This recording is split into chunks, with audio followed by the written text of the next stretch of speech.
Today's episode in Crap I Don't Need, we're going to talk about chip testers. This is a RAM tester. You can see I got it from neolock.com.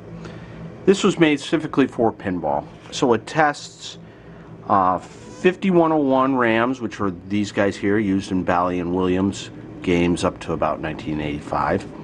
6264s, these are used in a variety of machines, Data Sega, Williams, WPC, in the 6116 RAM, which is also used on a variety of solid state games. So the way this works is you can run this thing either at 12 volts or 5 volts. I'm using a 9-volt battery. Don't hook this thing up backwards, it's really easy to do. Unfortunately, they didn't key this thing, so you could put this on backwards, but basically what you do is you power it up. You can see the fourth LED comes on. That means it's version 4, as you can see there. So let's put a bad RAM in it. When it came, they didn't mark pin 1. This is pin 1. I put a little blue thing there. That was really stupid. Why wouldn't you do that? But anyways, put the 5101 in there with pin 1 towards pin 1. Lock it down. And then you can see I marked, another dumb thing they did is you got to specify which RAM you're testing. So I've marked it with a Sharpie. So I'm going to press this button here to test it. And then you hit, and so I selected 5101. Then you hit that one, and you can see I've got some red LEDs here. The red LEDs mean the RAM is bad. So I already knew that, but let's put another one in. This one is a good one. So we'll put a good 5101 in there, lock it down and hit enter again. And oh neat, I put the RAM in backwards. You don't want to do that. Really bad thing. Let's see if I blew up the RAM. We wasted a perfectly good 5101. So let's put it in correctly. Well, I didn't waste it. Nice. So that's how you test a 5101. You can see all the green means that it's good. Again, just to give you the rundown, here's my bad one. Just do that one more time, put that in there and hit enter. Oops, hit enter. There we go. And you can see that it's bad. It tests the RAM really fast. Now if you want to test a different RAM, like I've got some of these other ones, I have to power off, which means I have to remove my little 9-volt battery plug. So now I have a 6264 RAM. This came out of a WPC dot matrix controller card. So let's power up. Again, we get the fourth LED, meaning that this is version 4, and it's waiting for me to select which RAM. That means I press this button here, and press this button here, okay? Then I can press enter. Now, you see how it's going back and forth here? That means it's thinking, it's testing, it's thinking, it's doing a lot of thinking. And it'll tell me in a second whether it thinks this is good or bad. If you go to their website, they tell you exactly how they're testing these RAMs. This is a much bigger RAM than the 5101, so it takes longer, like a lot longer. You can see that this one just came up as shot. Look at all the reds. So now, let's put a good one in, just as a comparison. Remember, pin 1, same thing, pin 1. Hit enter again, since we're already selecting as a 6264. You can see it's thinking, it's thinking, it's thinking. Come on, baby, it's thinking. This could have been a little more user-friendly. He could have done labeled pin 1 and labeled this stuff. I don't know why he didn't. Maybe because the software is different. Now you see this one's all green. It shows that this one's good. So that's that one. The last one we have to test is the 6116, and I will put that in here like so. See pin 1 up here again. It's waiting for me to select that, and that would be this button here. Okay, and then we hit enter. So we've told it that we're going to do a 6116. Now we hit enter to start the test. See again, it's thinking, it's thinking, it's thinking. Now unfortunately, I don't have a bad version of this to show you. I only have a good 6116, so it shows that it's good. This also tests one other style of RAM that I don't have an example of, and that's the 2114. That's a smaller RAM, kind of smaller than these guys, I believe, in physical size. I don't know what that's used on. Is that used on Williams System 7, I think? But I don't have any of those to throw in here, or I would show you. You know, it would have been really cool if this thing did 6810 RAMs, as used in the Bally -35s and -17s. That would have been really nice. Other thing is, I would have keyed these things so I don't hook the power up wrong. I would have labeled this better. I don't know, it's just me, and I certainly would have labeled pin 1. But I guess, you know, if you can read their online manual, you can get past all that. I obviously did, and I'm not the smartest guy in the world. So anyways, that's the RAM tester. How useful is this? Probably not real useful. Frankly, if I need to test 5101 RAMs, I just use a -35 board. That's the easiest and probably best way to test a RAM.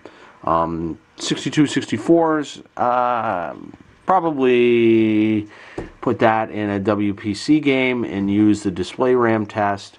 That's another way to test those. 6116s, I guess there isn't really a clear way to test those, so maybe this is good for that. And the 2114s, I just haven't had a need to test any of those. Matter of fact, I don't even have any. You know what would be really cool is to have one of these to test 6821 PIAs, a little dedicated box. That I would find pretty useful, especially if you go to buy those things and you know, on eBay or whatever, and they're doing counterfeits of them. If you had a little box that tested those, a little separate board like this, that would be awesome. Now that's something that somebody needs to make.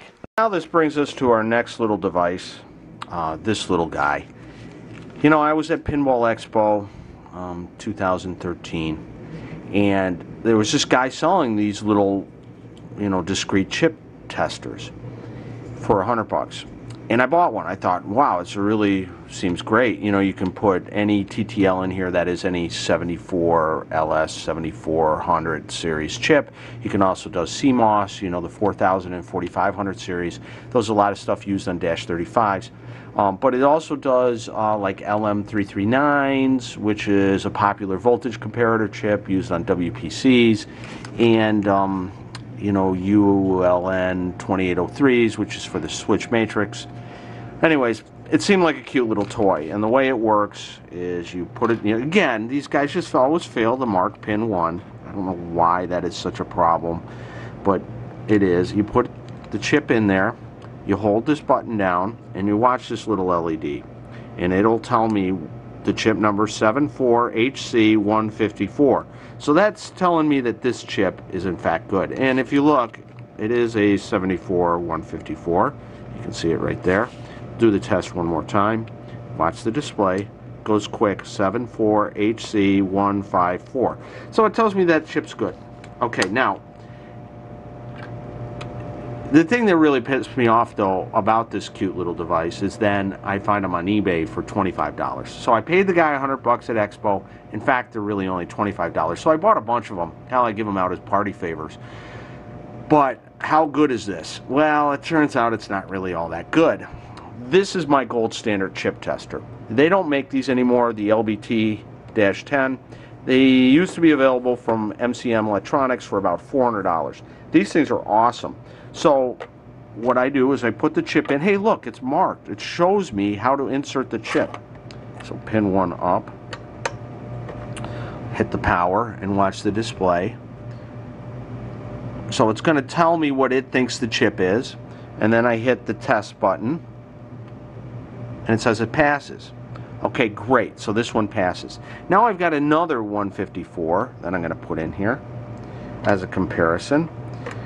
And again, this is my gold standard. I'm going to hit the test button, watch it. Ooh, this one fails. Okay, so this is a bad 154. Now, let's put the bad 154 into this little $25/$100 device and hit the button. ERR. See, that says this is bad. See, it was funny. I was testing this chip not too long ago and it was telling me it was good. It was coming up with 74HC154. So this one's a lot less reliable, I guess is the word I'm looking for. But hey, you get what you pay for, right?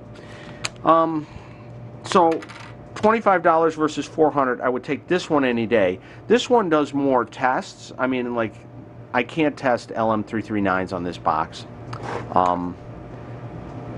I can't test ULN 2803s on this box. I can on this one. So I guess this is better than nothing. For $25, I think it's awesome. You can go on eBay and buy it for 25 bucks. You know, I've got a bunch of them that I just, you know, I basically keep one in my pocket all the time. Cute little device, but I do like this one better. This one is, again, my gold standard of IC testing. This thing is awesome. I mean, it never fails me. This one, I don't have as good a feeling about. Just, you know, this little test with the 154s, even though now it's saying it's bad. Before, when I was doing this, it was saying this chip was good, and my LBT10 was saying that it was bad. So, you know, I don't know what to think. I'm not quite sure, you know, what to determine from all this, but I just don't trust this guy as much. Anyways, useless crap you don't need, but luckily this isn't expensive, so I would pick one up. It's just another tool in the toolbox for 25 bucks. I can't beat it. In conclusion, I should stress that these are inexpensive devices. This comes in at about 30 bucks built. You can actually buy it in kit form and put it together yourself for like 20 bucks. And this is only $25, again, through that eBay source. You'll have to do a search on eBay for this. But, you know, for the price, these are great little tools. I know I kind of sound a little negative in the video, and I really shouldn't. These are cool devices. I just wish, you know, they had a little more silk screening on here. They got all kinds of other silk screening. Why can't they add some other, like, pin 1 identification and these other things? But whatever, that's why God invented the Sharpie. You know, they're nice little tools. Now all I need is them to come up with a PIA 6821 tester. That'd be great, because, you know, they use those 6821s. They're used in Bally-35s. They're used in Williams System 3 through 7, 9, and System 11. Yeah, they're used in all the Data East stuff. God, that would be a great little board, you know, and one of those little testers. So, Neolock, you need to get on that deal and make that little board for us. And little Japanese guys, China guys, whoever these guys are, you guys do the same thing. Get on that, man. Come on, chop chop.